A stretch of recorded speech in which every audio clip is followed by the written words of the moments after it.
Good morning, Commissioners, and good morning, everyone, and welcome to the September 30th, 2021 Cumberland County Commissioners Workshop Meeting. If you would please stand and join me in the Pledge of Allegiance by saying, I pledge allegiance to the flag of the United States of America and to the republic for which it stands, one nation, under God, indivisible, with liberty and justice for all.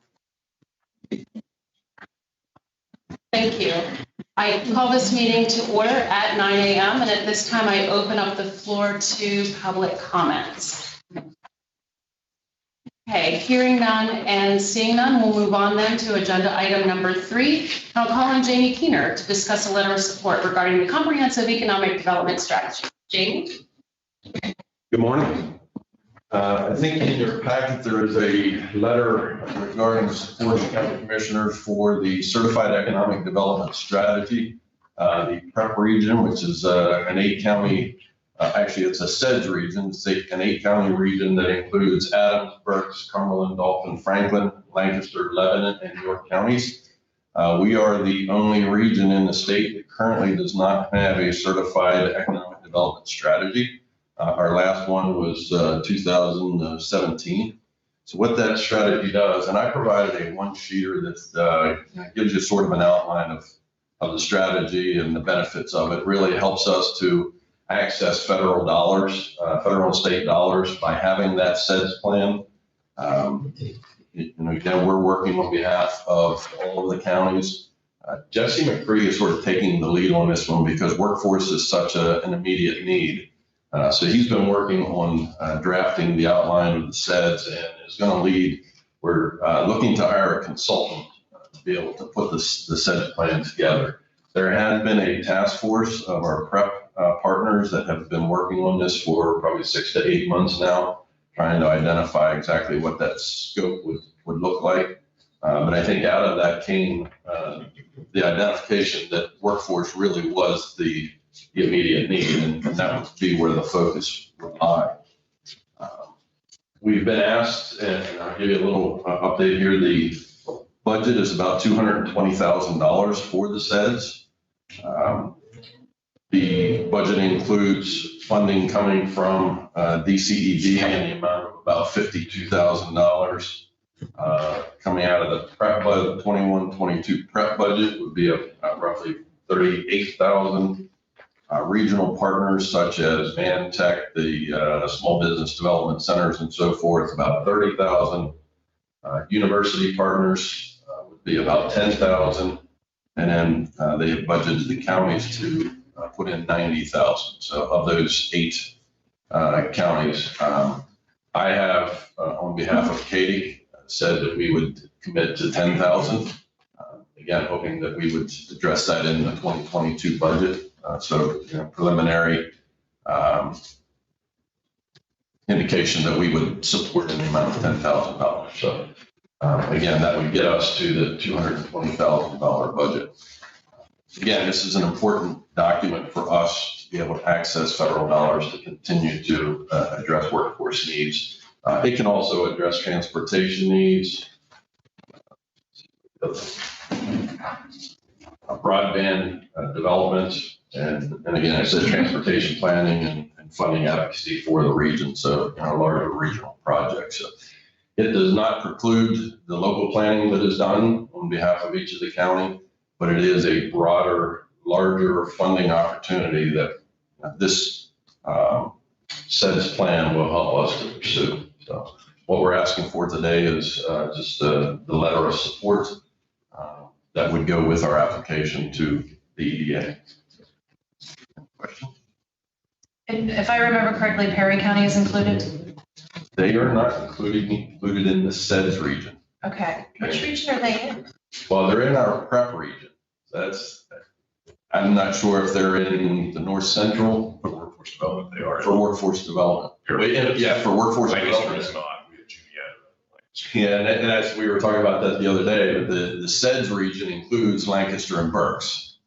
Oh, So, that's right. Okay. Okay, but so there's our PREP region, there's the workforce, there are the WIBs, which Lancaster has its own, Berks has its own, but this SEDS plan is going to be an overarching multiple workforce investment board regions.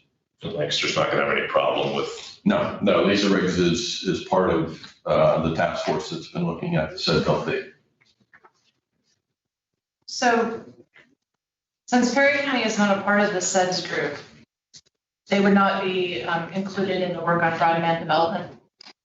Not in our sets group, Okay. but they could be in another. I'm not sure what region they are in. I'm assuming it would be with like CEDACOG in the north central region. And so you're saying that the ask is $90,000 from each county? No, total for all counties of the It's 8 95. counties is 90,000. Oh, Yes. okay. So that's, if we all did 10 and, a couple of the larger ones did 15 were there. Okay, right. Well, I think it's a great idea. I think regionalization is key to moving this area forward economically. Yeah, I was talking with Jesse and Bree the other day and just talking about the regional impact that we can have if we look at the GDP of our South Central PA region. We're comparable to some pretty significant cities. Yes. If I could get Jamie, you mentioned the date 2017. He did or not, that was the last time part of this. So we had an approved SEDS plan, and I'm not sure the exact number of years that they apply, but we had one, and I just pulled it up here. It was one actually available on the website, December 2017. Okay. So I think there are 3 years. Okay.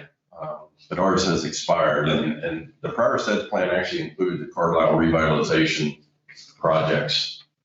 and it did not have a workforce development component that was active, did it? Correct.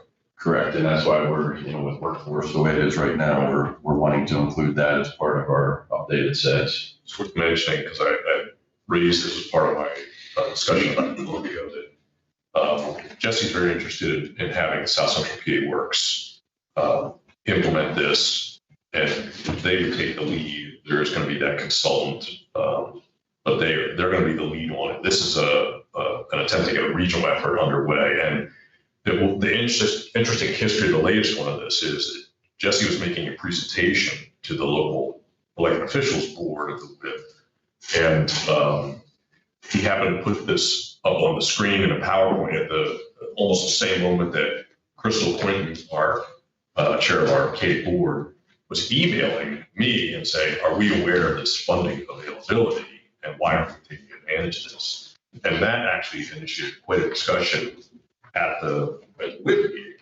No other counties really seem to understand it, or at least embrace the potential of this thing. So Cumberland has a chance to really take a leadership role in this. Jesse's going to be coming to speak to us in a few weeks to really talk about the partnership that we discussed between Cumberland EDC and the South Central. We think we can pull a lot of other counties in and generate more interest. And that's why this letter and our engagement, since we are one of the leaders in development of the region, that's why this is important. This will, our passing of this will generate some additional matches from other counties that, otherwise might have been in bill and are just not that interested. Yeah, and we've been talking to Jesse about Cumberland County being a pilot for some of the programs that would potentially be funded with these efforts. Okay. Yes. And one of the things that surprised me is 10,000 from each county enough? I mean, is the amount of money that you've earmarked for this enough? So $220,000 that's to put the sets together. That's what the consultant has said that we would need. So the nice thing about it is it's not just coming from the counties, it's coming from other workforce partners like Mantech, like small business development centers, World Trade Center.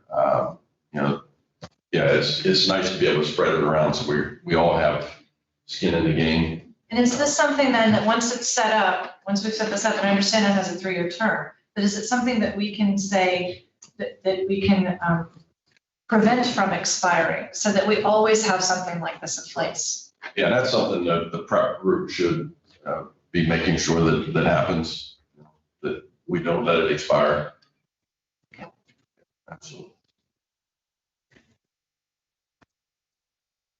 Any other questions for Jamie? I assume we'll take action Monday. That's appropriate. Okay, yes. Thank you very much. Thank you. Thank you.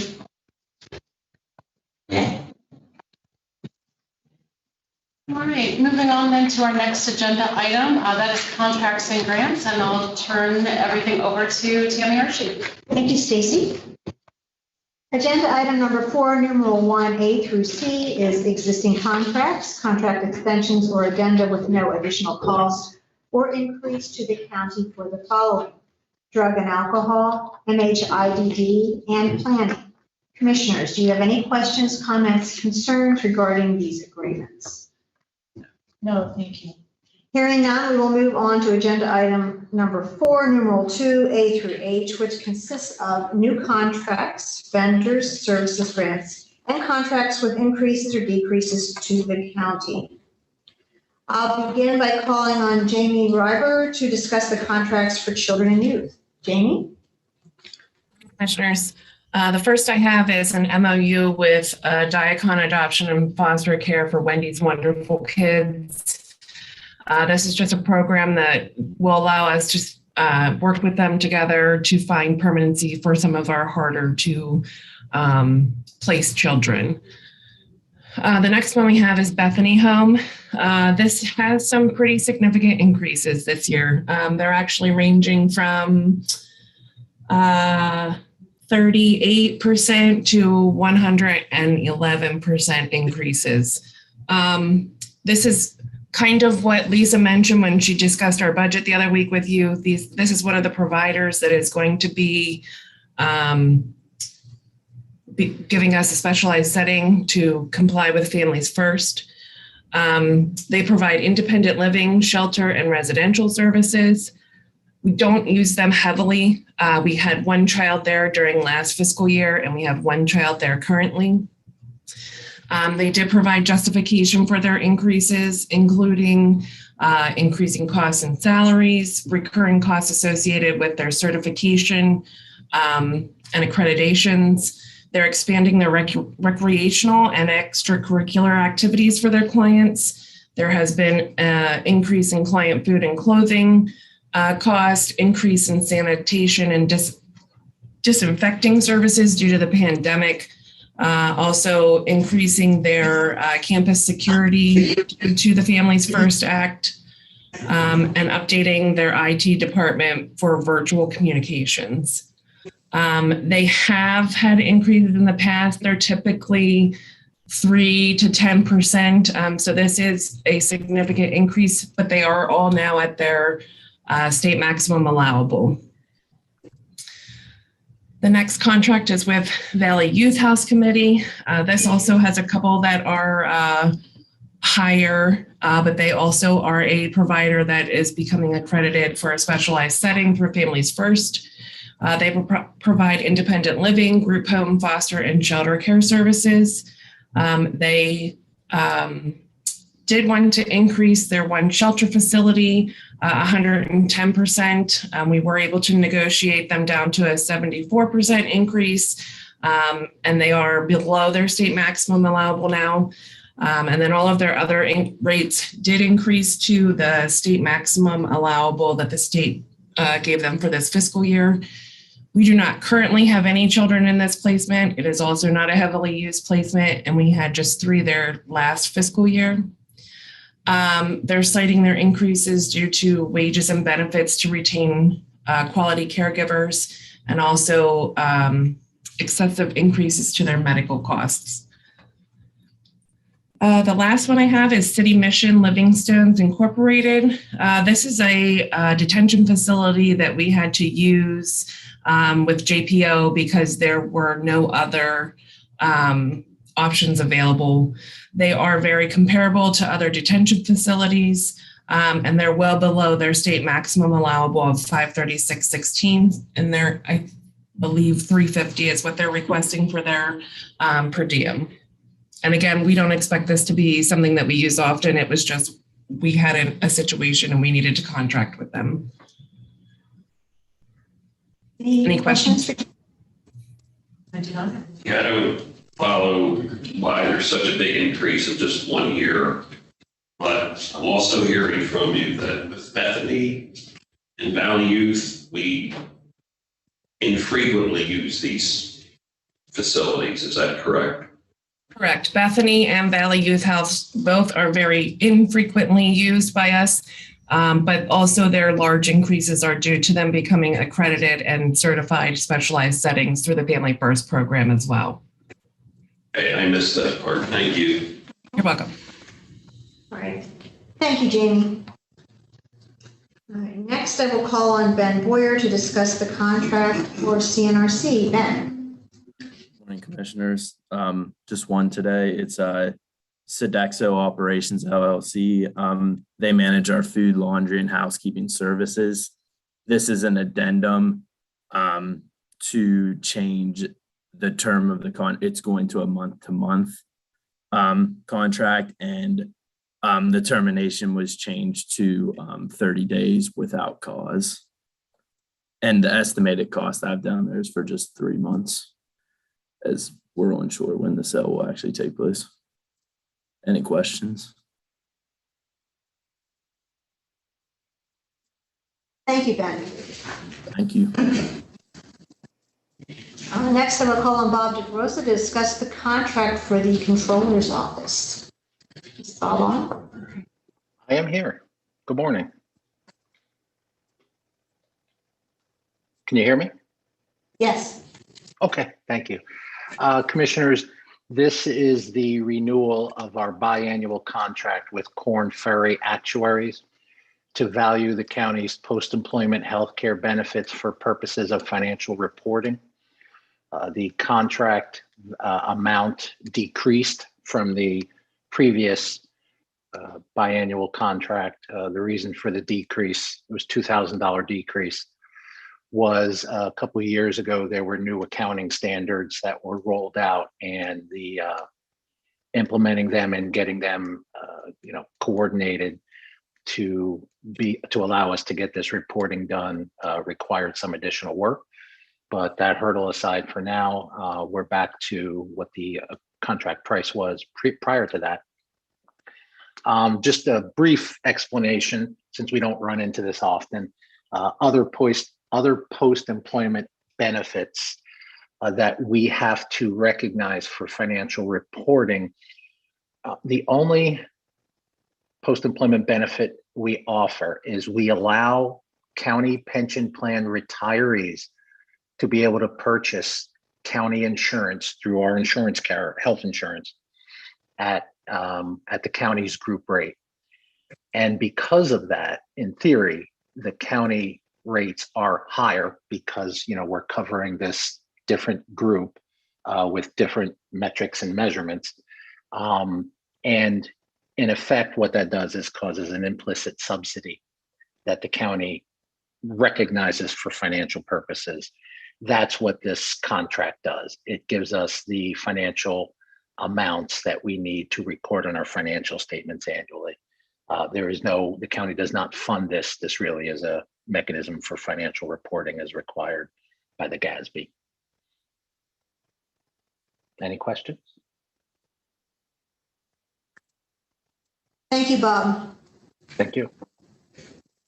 I will now call on Ron Snow to discuss the grant for finance. Good morning, Commissioners. Sorry, my video seems to be not working correctly, but so we're requesting to submit an application to FEMA for a public assistance grant for the amount of $22,130.09, and that's to cover eligible expenses from the community vaccination center. So this round is 100% federal funding, and there's no state or local match to this grant. Commissioners, any questions? Okay. Thank you, Ron. Thank you. Next, I will call on Holly Sherman to discuss the contracts for human resources. Good morning, Commissioners. The first contract with Capital Blue Cross is for our 2022 medical and vision insurance. You'll see it is a decrease of $663,501 for the calendar year. This is to account for the marketing that we did on the medical, as well as the removal of the dental from the program with Capital Blue Cross. And Traveris is a no-cost contract for the county. Traveris provides prescription benefit market analysis for the county, but Capital Blue Cross actually pays for that service. It's just a matter of we, the county, are giving Traveris information. So it is a no-cost contract, but we have to have for the information sharing. And then the last contract is with United Concordia for the dental insurance. As previously stated with Capital Blue Cross, we are moving the dental insurance from Capital Blue Cross to United Concordia. So this is a new contract with a slight increase from the prior year's contract due to our utilization of our dental. Any questions for Holly? I may have asked this when USI was here, I can't remember. Our medical insurance trends, are they still within what we have thought they would pay? Yes, they are. 2020, we did have a slight decrease due to voluntary services being postponed, but we are starting to see them even out a little bit in 2021. So we'll expect. That's all. Thank you. Thank you, Holly. I will now call on Sue Carbo to discuss the contracts for NHIDD. Sue? Yes, good morning, Commissioners. The first contract we have is a mental health contract. It is an amendment for 2021. It is for the Cumberland County Prison. It is an increase of $1,365 to pay for transitional and community integration services. The next contracts are IDD. They are for the current fiscal year. The first one for the Devereaux Foundation is a renewal. It's a contract for residential services. It does include an increase of $4,289 for this year. The contract is $111,468. And again, that's for residential services. The next contract for IDD is the Cornerstone Agency of PA. It is an amendment to their contract for 21-22. We added another service, so we increased the contract to $5,000 to include behavior support. So that contract is now $7,452. And the last four contracts are for mental health for the current fiscal year 21-22. First contract for Perry County Prison is a renewal and includes an increase of $486 for transitional and community integration services. The total amount of the contract is $26,671. The next contract is the Community Services Group. It is a new contract for this year for mental health. It is for outpatient services, and the amount of the contract is $12,305. The next contract, NAMI, Cumberland and Perry counties, is a renewal contract for family support services. It does include a decrease of $6,480. So the contract for this year at the current is $2,760. And the last contract is Living Unlimited. It is a renewal for family support services. And it includes a decrease of $8,578. So the contract for this current fiscal year thus far is $4,335. Is there any questions? All right. Thank you, Sue. Next, I will call on Elizabeth Grant to discuss the grant for planning. Elizabeth? Good morning. Good morning. I'm seeking your approval today to execute the grant award agreement in the amount of $500,000.40 from National Fish and Wildlife Foundation. This is federal funding to formalize the effort known as Clean Water Cumberland with communications and outreach materials to scale our water quality improvements on several priority watersheds, to enhance the conservation practices and reporting for our preserved farmland program, and to enhance the capacity of our partnering organizations to support water quality monitoring and volunteering to support that effort. Are there any questions? Great. Here none. Thank you, Elizabeth. I will now call on Justin Miller to discuss the grant for recycling and waste. Justin. Good morning, Commissioners. These are the standard forms that we complete after each one of our household hazardous waste events, these being for the August event. 2 documents that require signature, record of operations report, lists the types and quantities of materials we collected. Just in summary, grand total, we did 33,020 pounds from 320 customers. Once again, dominated by paint. Paint, I think, was about 21,000 pounds of that total. The second document is the application for reimbursement. So the state will reimburse us 50% of eligible costs. Total eligible costs were $25,913.28. So this application is asking for $12,956.64 in reimbursement. Any questions for Justin? Justin, there's one more event coming up this year, right? Yeah, yes, Vince, good question. We got one more on Thursday, October 28th. We got about 140 slots left for that one. I need to call in and get one. I have a ton of paint to bring in. Thank you. Yep. All right, thank you, Justin. That concludes the contracts and grants. I will now turn the meeting back over to Steve. Thanks. Okay, we'll move on then to agenda item number 5, and I'll call on Travis Shank to discuss the prison food service bid results and also his recommendations. Good morning, Commissioner. The prison food service contract was put out for bid, and 3 companies, Trinity, Summit, and Aramark, responded with bids. All 3 companies offer a primary and alternate bid. These bids were presented at the prison board on August 20th, along with my recommendation. I'm here today asking for the board to consider moving forward with entering into a contract with Aramark for the prison food service. Any questions? Thank you. All right, we'll move on then to agenda item number 6. This is actually a request, an action requested item today to reaffirm the approval of 2 contracts between Claremont Nursing and Rehabilitation Center and 2 staffing agencies, Aya Healthcare Staffing and Medical Solutions. Those contracts were signed in between meetings as we needed to move forward with bringing in staff from those agencies. Okay, so we need a motion for approval. The costs that are listed here, Stacy. Yeah, we only get charged when we use them, right? yes, and I thought about talking about the cost and then I didn't. So thank you for actually bringing that up. These are the maximum values that we would be able to pay without a reevaluation of that contract. But you're absolutely right. We pay a guaranteed rate per hour to the staff that we bring into the building. Okay, I thought so. Thank you for confirming.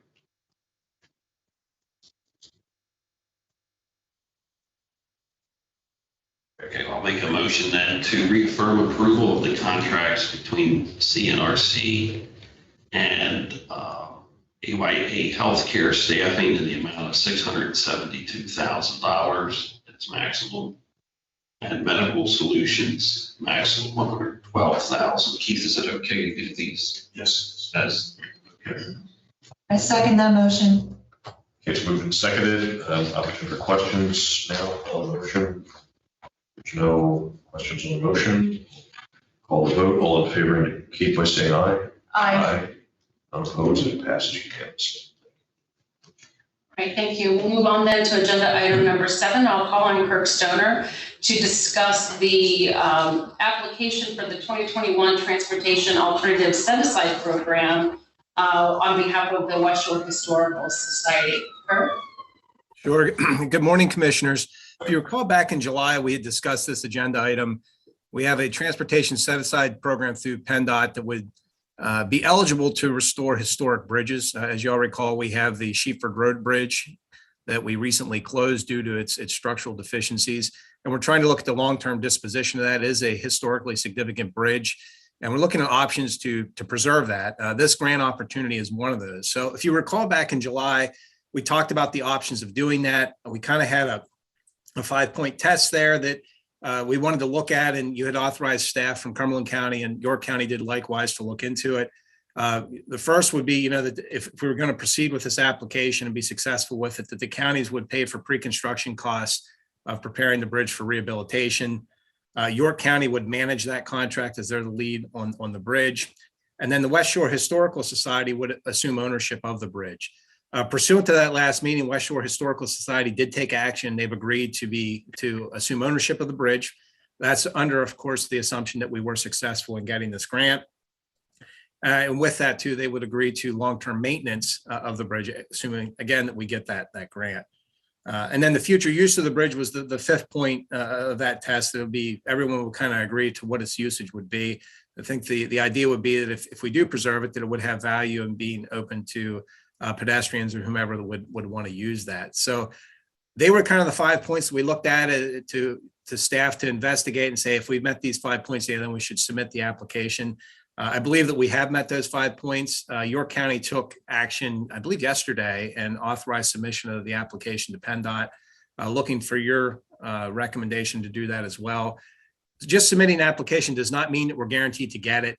Competition will be tough for this program. I'm aware of multiple applications for the statewide program that we'll be applying to, but I do believe it's probably the most relevant grant program that we've seen out there specifically for this purpose, and would allow us to preserve a historic resource and then partner with the West Shore Historical Society as the new owner of the bridge to really keep that resource in place and rehabilitate it for future use.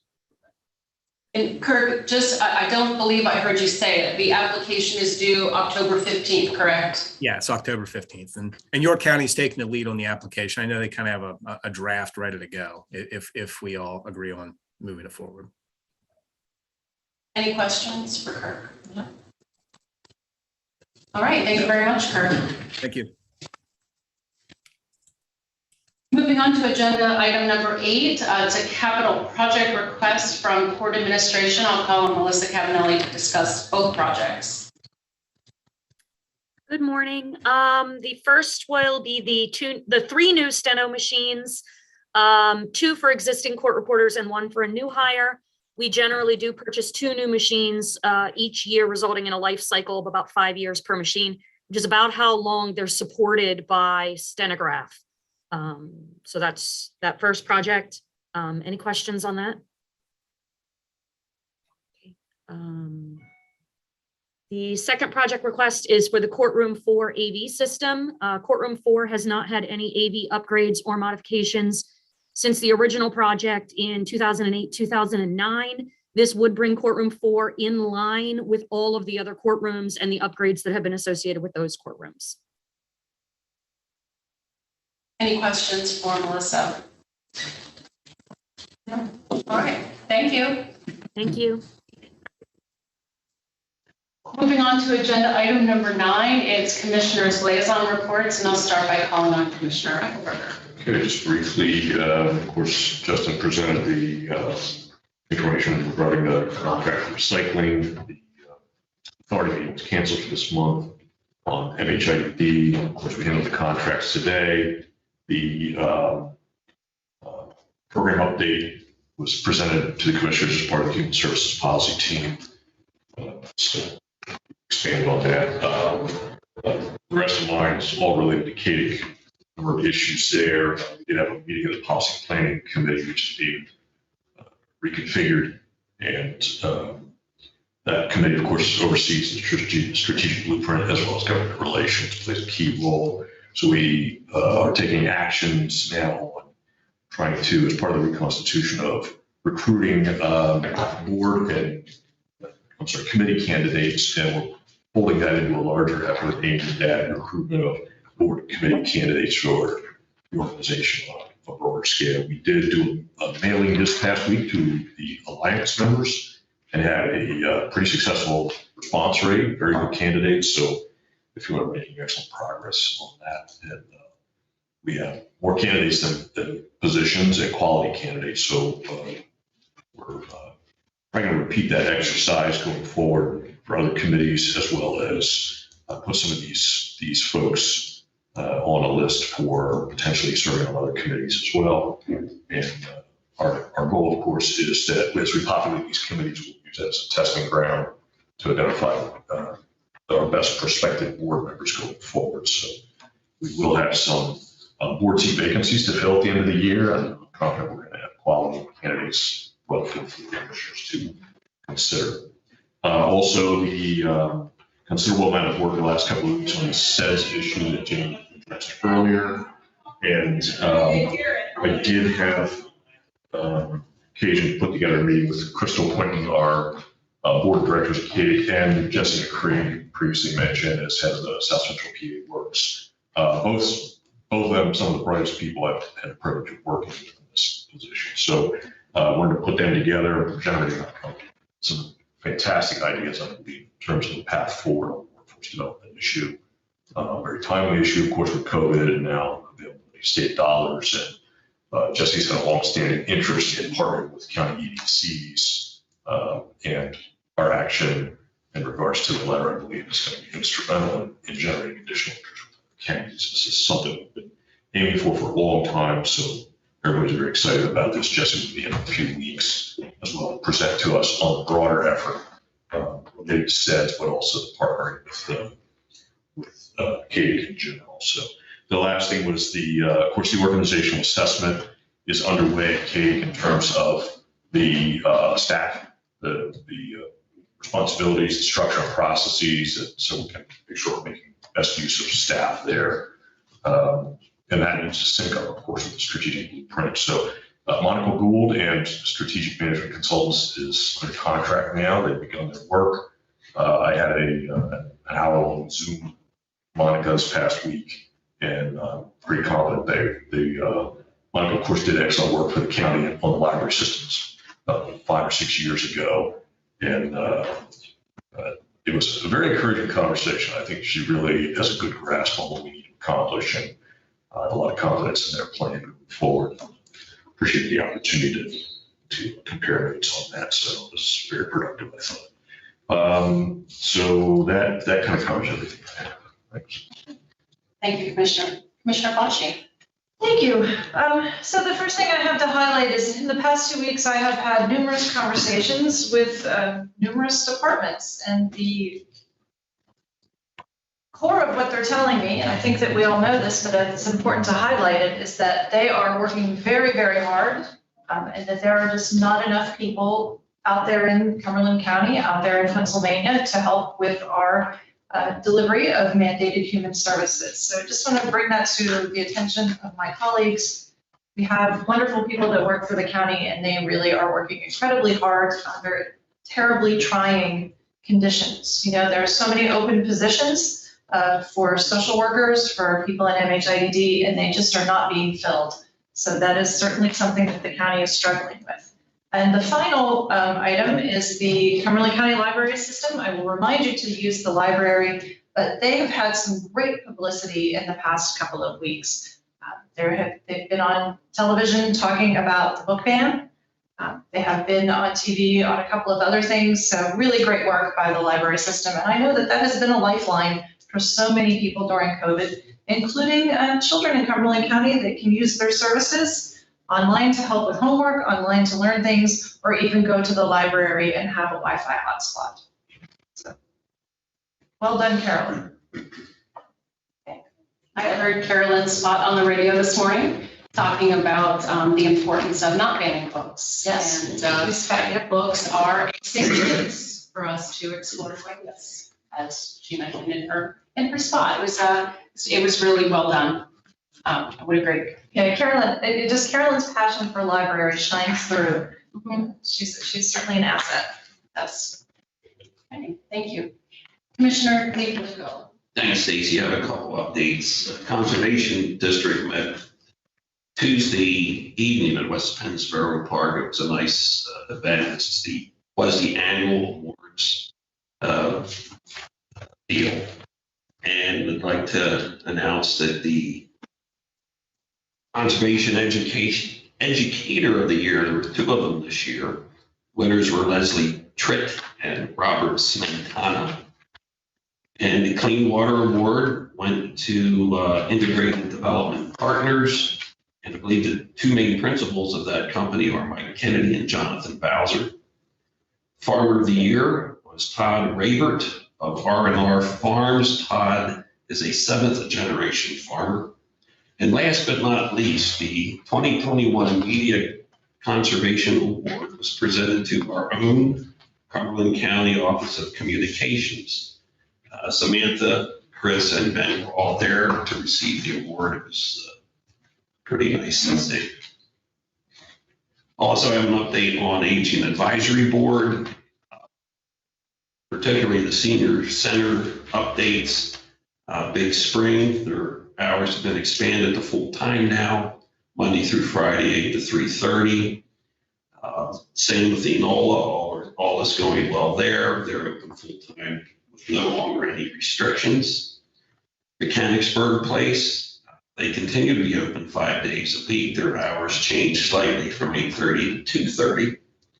Shippensburg, they're open Monday through Friday, 8:30 to 3. West Shore Center continues to offer grab-and-go meals. They're open Monday, Wednesday, and Friday. I want to mention too that the West Shore Senior Center, the new sponsor now is Messiah Lifeways. I attended an event there, a ribbon cutting event, probably a month ago. And I think this is really going to be a positive thing for the senior center there. Sandy Guerrero came back to attend as well. It's good to see her. And let's see, this past Monday night, I attended, as did Commissioner Fauci, the Cumberland County Farm Bureau annual fall dinner. Ken Strock, who has been president for the last 3 years, will be stepping down due to term limit of 3 years. And I just want to recognize Kent for his incredible leadership of the County Farm Bureau. Wish him well. That's all I have to say. Thank you, Commissioner. I would like to report that an executive session was held on September 29, 2021 at 9:30 a.m. regarding personnel. And at this time, we'll move on to agenda item number 11, which is other business. Does anyone have any other business to bring before the board? No. I would like to point out that we do have an individual who is on Zoom with their hand raised. If it pleases the board to hear from the individual. I'll allow her to talk. Okay. If you would please state your name and your municipality along with your comments. Thank you. Good morning, commissioners. Can you hear me? Yes. It's Janice Links, speaking as Executive Director of the West Shore Historical Society, Chairperson of the Friends of Sheepford Road Bridge Committee.